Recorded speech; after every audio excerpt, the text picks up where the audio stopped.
오늘 주시는 하나님의 말씀은 시편 31편 15절부터 마지막 24절 말씀입니다. 할렐루야.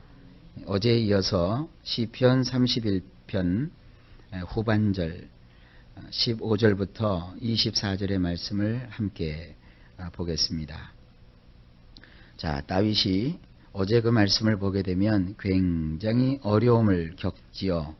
그의 인생을 돌아보면 비밀이 친 그물이 있었고 또 그가 죽음의 위기를 당합니다. 그런데 하나님께 간절히 간구하고 하나님을 찾으니 하나님께서 그를 놀랍도록 인도해 주시고 또 편안하게 이끌어 주시며 그의 보장이 되시고 그를 구원하시는 산성이 되어 주십니다. 이제 구체적으로 하나님을 찾았던 이 다윗에게 하나님이 어떻게 응답하셨는가 하는 내용을 오늘 본문에서 볼 수 있습니다. 오늘 본문을 좀 이해하기 위해서 어제 보았던 마지막 구절 14절부터 좀 보겠습니다.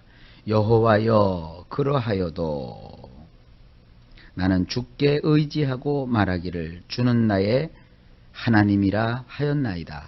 주라는 것은 여호와라는 말이고 하나님이라고 하는 것은 엘로힘이라고 한다고 말씀드렸습니다. 여호와 하나님은 바로 나의 엘로힘이십니다. 강력한 힘을 가지신 나의 하나님이십니다. 그러면서 15절에 고백합니다. 내 시대가 그랬어요. 이 시대라고 하는 것은 때를 가리키는 겁니다. 소위 말하는 시간이죠.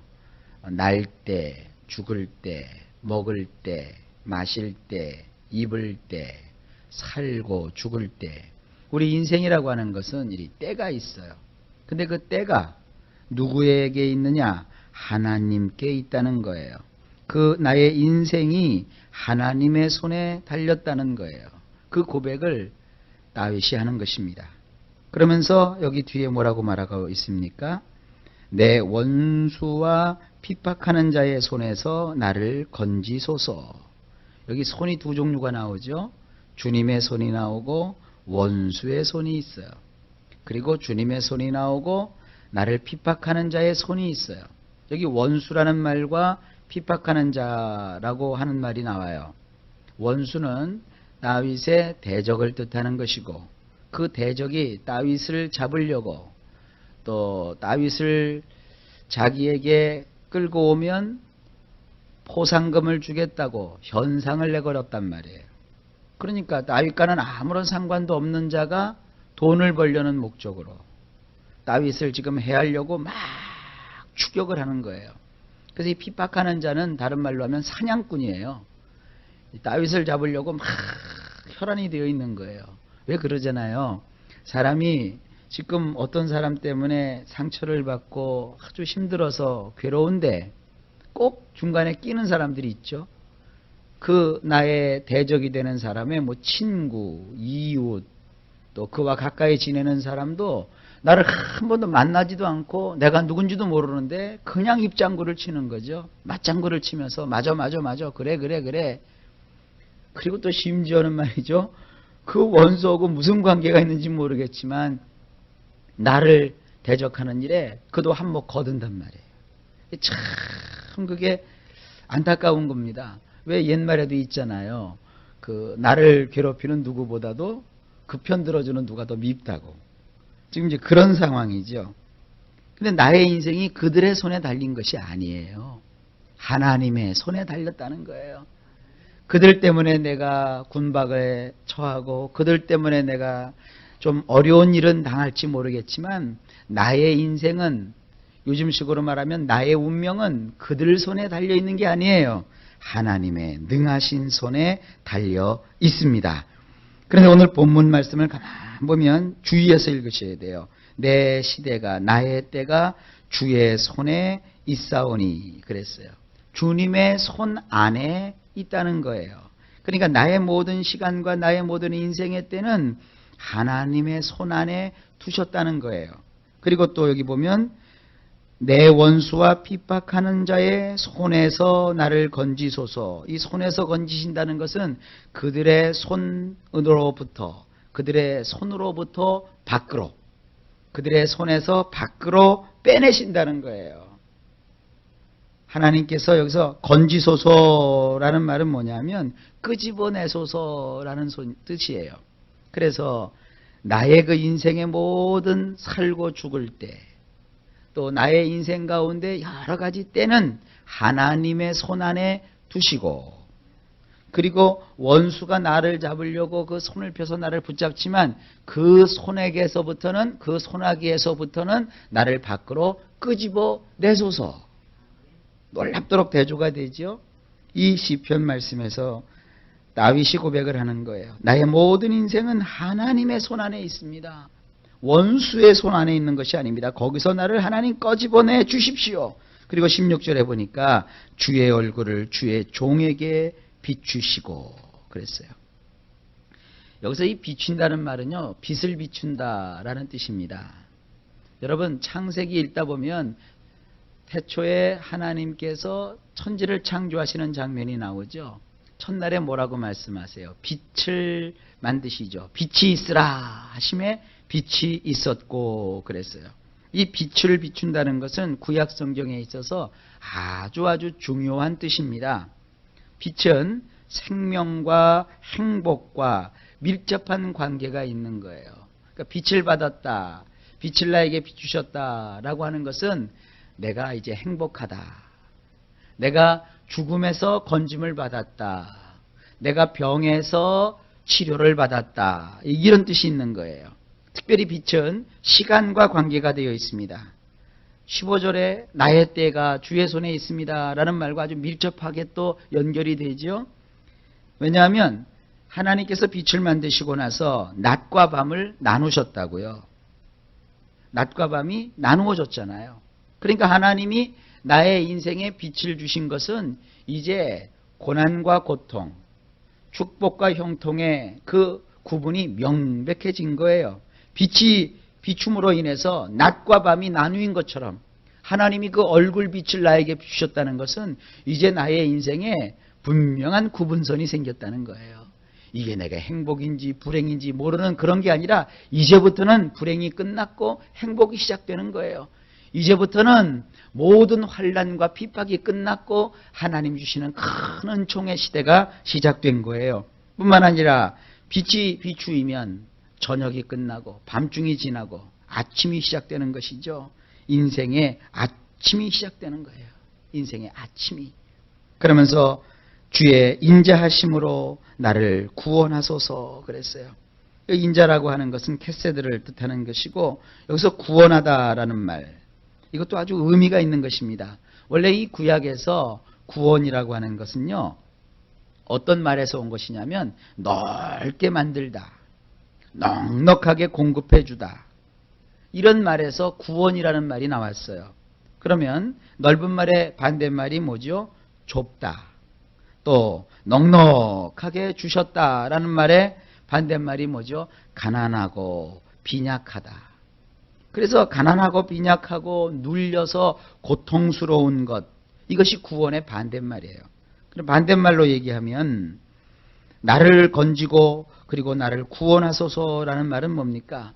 그 좁고 빈약하고 쫓기고 눌려서 고통스러운 곳에서 이제 하나님께서 나를 해방시켜 주셔서 널찍한 곳으로 넉넉한 삶으로 바꾸어 주시는 거예요.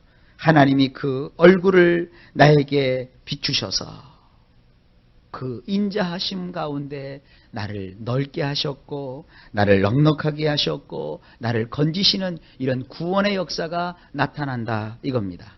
우리가 이 신약 성경의 의미에서 구원을 보면 이것은 죄에서 나를 끄집어내셔서 하나님의 의 가운데로 들어가게 하시는 것, 그 결과로 우리는 지옥이 아니라 천국으로 가고 하나님의 자녀가 된 것, 이것을 뜻하고 있고요. 구약에서의 구원의 의미라고 하는 것은 우리 생활 속에서 우리를 건지신다 하는 의미가 있습니다. 이 두 가지가 다 필요한 것이에요. 우리는 죄에서 건짐을 받았죠. 무엇으로? 하나님의 은혜 가운데 하나님이 독생자 예수님을 보내주셔서 십자가에서 피 흘려 그분이 죽으시고 부활하심으로 우리의 구원이 이루어졌단 말이에요.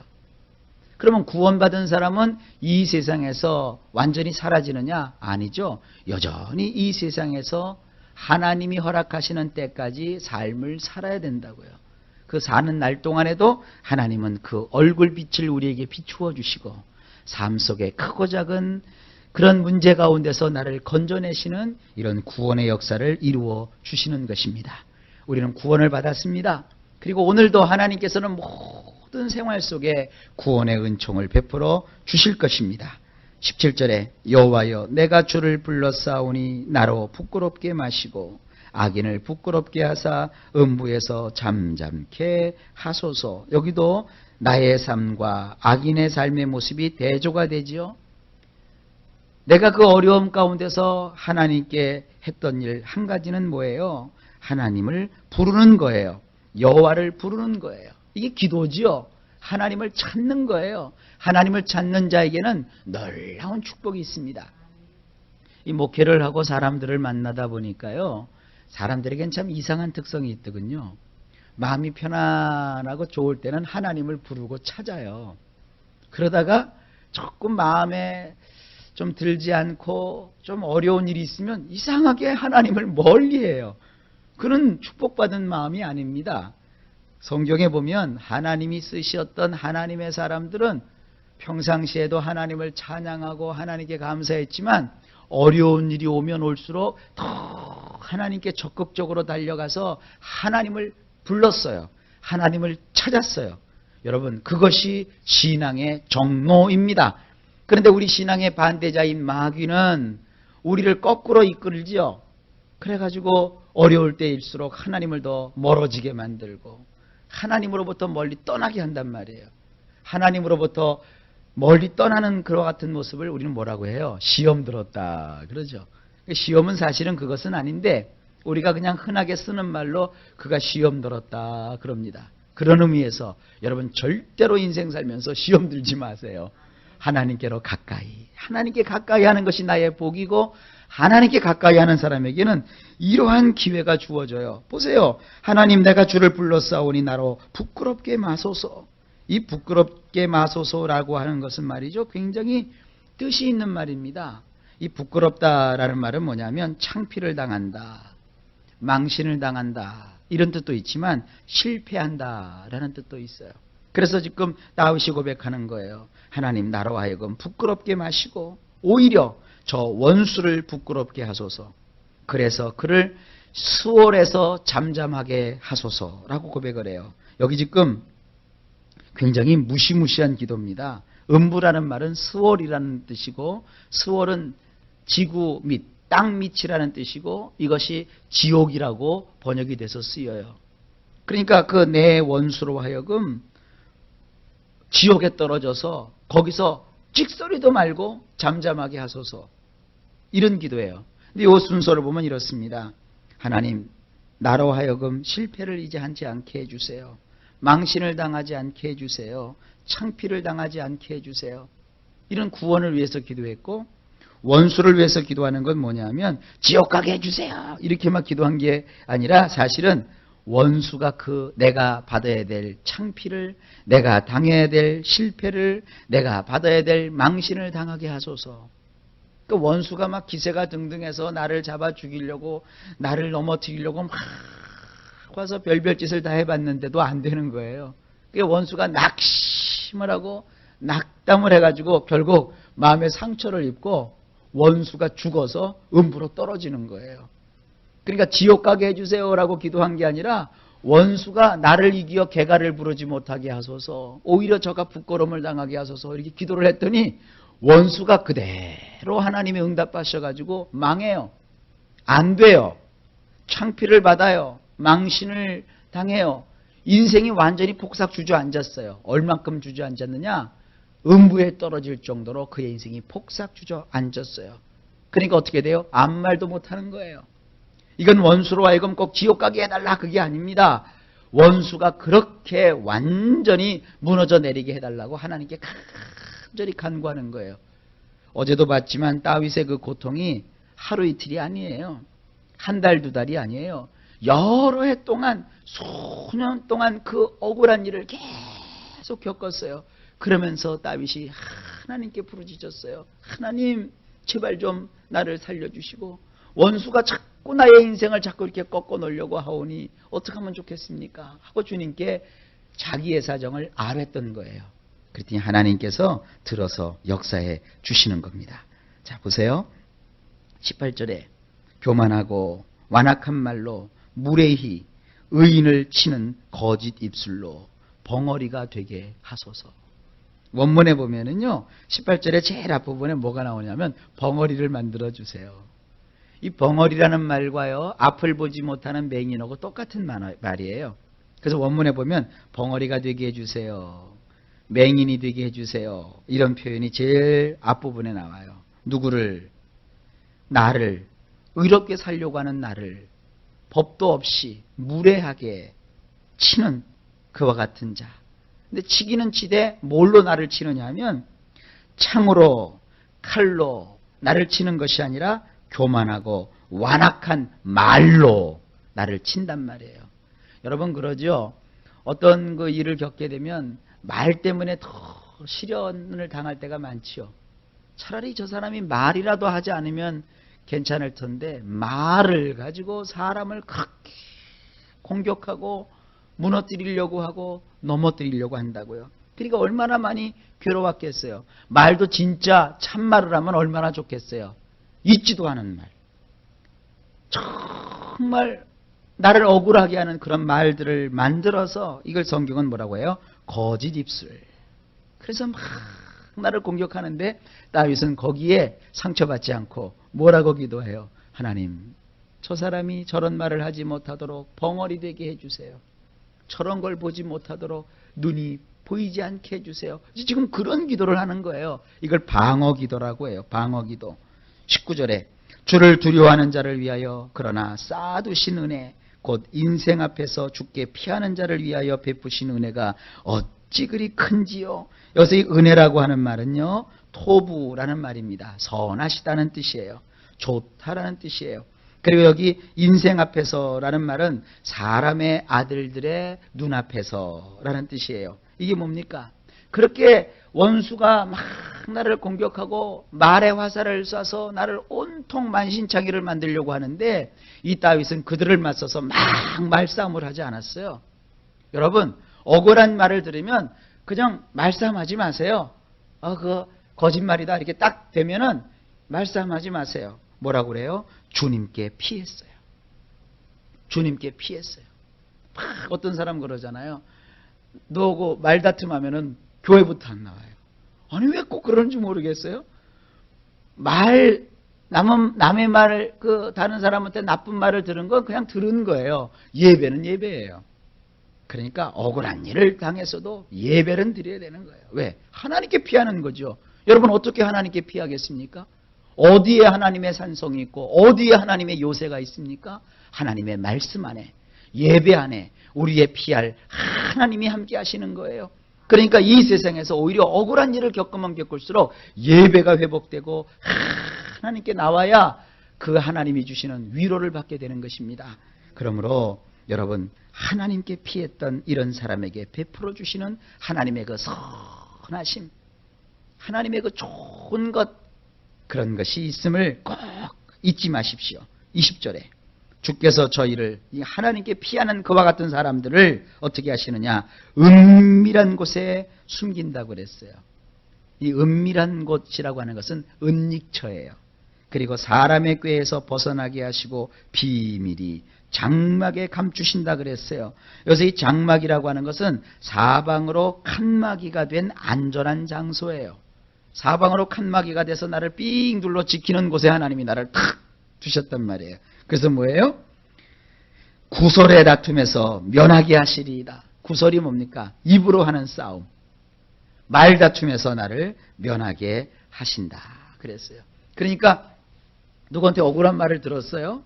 그리고 누가 나를 막 거짓말로 모함을 해요. 그거 일일이 대항하다 보면 여러분이 먼저 쓰러져요. 그러나 하나님을 찾아서 하나님께 피하면 하나님이 나를 은밀한 곳에 은닉처에 나를 숨겨주셔서, 그래서 이 사람의 꾀라고 되어 있는데 이건 무슨 뜻이냐면 원문을 보면 많은 사람들이 모여가지고 웅성웅성거리면서 나를 막 모함하고 나를 막 죽이려고 하고 나를 쓰러뜨리려고 그들이 꾀를 모으는 거예요. 그들이 막 회의를 하는 거예요. 그런데 하나님이 거기서 나를 벗어나게 해주신다는 거예요. 사람이 아무리 때를 지어서 온 동네에 악소문이 났다고 해서 그거 걱정할 거 아무것도 없어요. 하나님께 비하면 의로운 사람을 하나님은 그 모든 것에서 감추어 주시고 그들의 구설의 다툼에서 나를 피하게 해주시는 거예요. 얼마나 아름다운 일입니까? 21절 그러므로 여호와를 찬송할지어다. 견고한 성에서 그 기이한 인자를 내게 보이셨음이로다. 이 견고한 성이라고 하는 것은 군대 갔다 온 분들은 잘 알거든요. 참호라고 하는 거예요. 참호.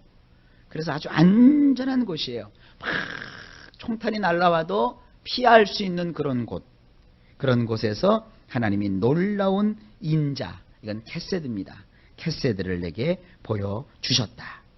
내가 경겁한 중에 말하기를, 경겁했다라고 하는 것은 아주 놀랬다라는 거예요. 내가 경겁한 중에 말하기를 주의 목전에서 끊어졌다 하였사오나 내가 주께 부르짖을 때에 주께서 나의 간구하는 소리를 들으셨나이다. 나는 하나님이 나를 더 이상 보지 않으시는구나 이런 생각까지 들었다는 거예요. 그러나 그럼에도 불구하고 하나님을 불렀을 때 하나님이 어떻게 하셨어요? 그의 간구하는 소리를 들어주셨어요. 그래서 말합니다. 너의 모든 성도들아 여호와를 사랑하라. 이 사랑하라라고 하는 것을 시브리 말로는요 아하부라고 해요. 아하부. 하나님을 사랑하라. 여호와께서 성실한 자를 보호하시고 교만히 행하는 자에게 엄중히 갚으시느니라. 성실하게 하나님을 믿는 자, 신실하게 하나님을 꾸준하게 믿는 사람을 어떻게 하신다? 보호하신다. 다윗은 자기가 경험을 한 거예요. 그래서 말합니다. 강하고 담대하라. 여호와를 바라는 너희들아. 하나님을 바라는 사람, 하나님을 소망하며 사는 사람, 하나님을 믿는 사람은요 마음에 강한 마음을 가지고 계셔야 되고요 담대한 마음을 가지셔야 돼요. 여기 강하고 담대하라 무슨 뜻이냐면 용기를 가져라는 거예요. 용기를 가져라. 실망하지 말라. 그러면서 아주 담대하게 힘을 얻어라. 왜? 하나님이 나와 함께 하시니까. 내가 하나님께 부르짖으면 하나님을 부르면 언제든지 하나님이 응답하시니까 이런 마음을 가지고 하나님 앞에 서라. 다윗이 자기의 인생 속에 이렇게 역사하신 하나님을 추억하면서 만민들 앞에 그가 다스리는 백성들 앞에 이런 하나님의 놀라운 선하심과 그분의 그 인자하심을 선언하고 있는 것입니다. 하나님의 선하심과 이러한 인자하심이 여러분의 평생 여러분을 따라다닐 것입니다. 오늘도 이 하나님의 인애로우심과 이 선하심이 여러분을 덮으셔서 우리의 삶 가운데 하나님의 은총이 넘치시기를 예수님의 이름으로 축복합니다.